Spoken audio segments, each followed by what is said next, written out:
Okay, so at least most of us know how to play a cadence, or at least the three positions within the cadence are cadences. But some people struggle with the finger patterns, and they vary sometimes throughout the scale or cadence that you're playing. But most of the time, it's very basic.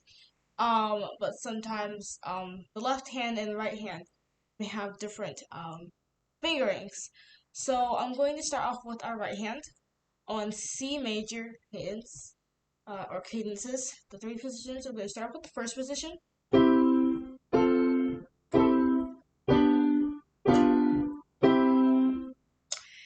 So it first starts off with that common three finger chord, which is 1, 3, and 5, C, E, and G.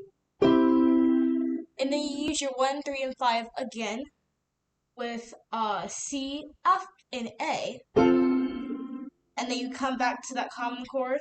And then we switch over to this one, which is 1, 2, and 5 on B, D, and G. And then you add that F with your fourth finger. And then you come back to the common chord.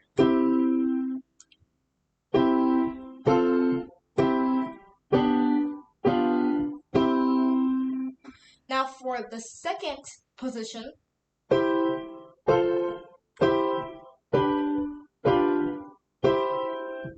you would have 1, 2, and 5 on E, G, and C. And then 1, 3, and 5 on F, A, and C, which is similar to the common chord. And then you come back to the 1, 2, and 5. And then we switch over to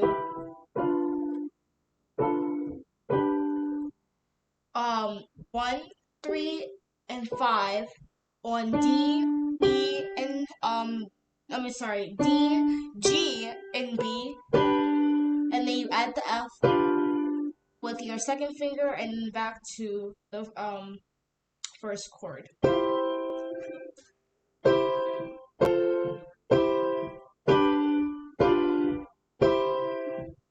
Now for the last position, we have 1, 3, and 5 on G, C, and E.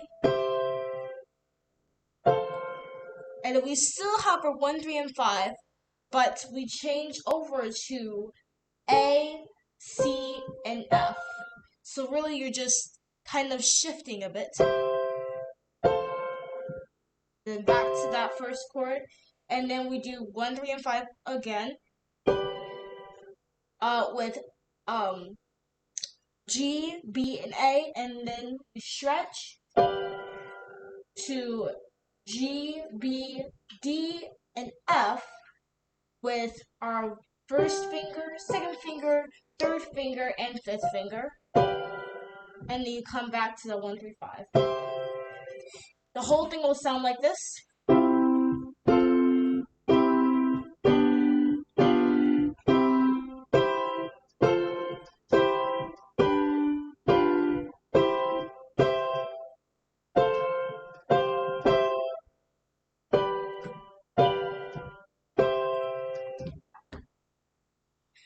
Now for the left hand is very similar.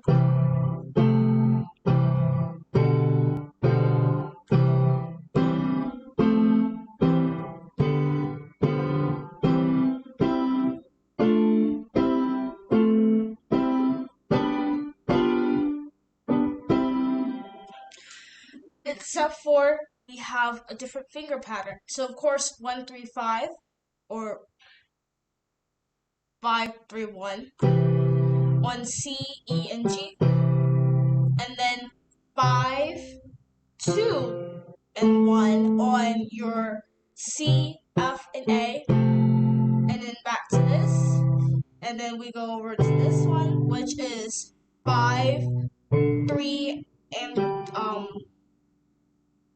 1. 5, 3, 1 on B, D, and G.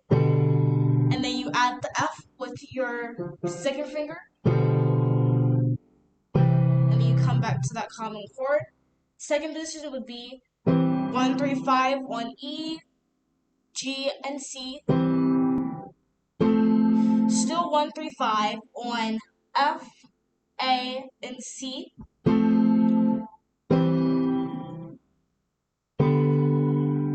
That will be, some people use 5, 3, 1. Some people use 5, 2, 1, but it really does not matter.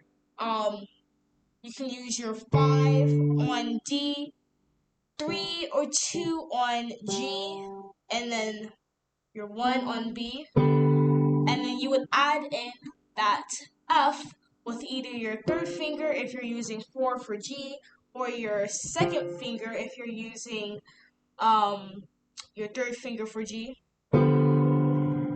Most musicians like to use 1 for no sorry 5 for 5 for D, 3 for F, 2 for G, and 1 for B. And then back to the original chord. The third position would be 1, 2, 5 on our G, C, and E. Then we shift a bit, which will still be, well, some people like to use their 4 for this A, but I like using my 5, so it can go either way. G would be, no, I'm sorry, A will be either 5 or 4, it depends on which one you like. And then 2 on C, and 1 on F.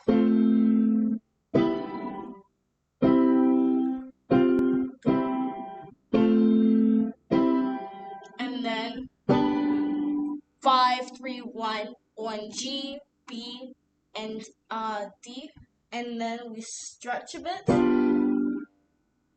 5 on G, 3 on B, 2 on D, and 1 on F. And then back to the original chord. So that would all sound like.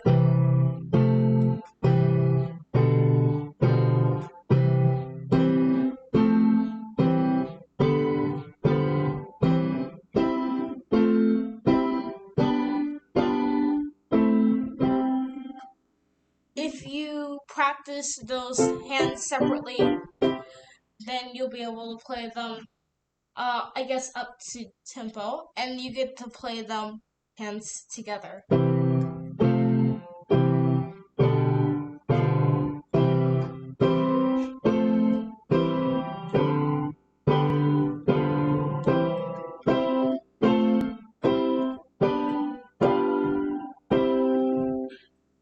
This finger pattern on both hands goes for any chord, or any cadence.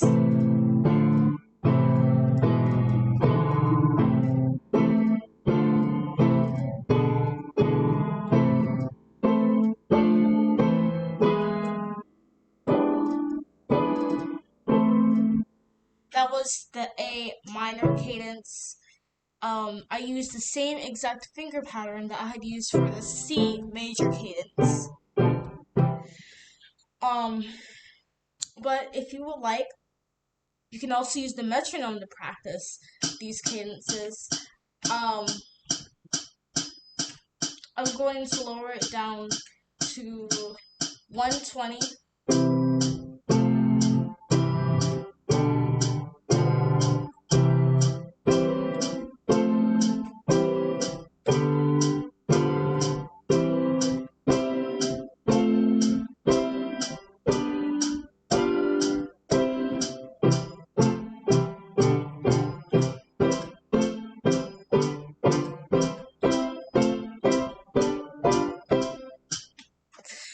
And that's it for the cadences.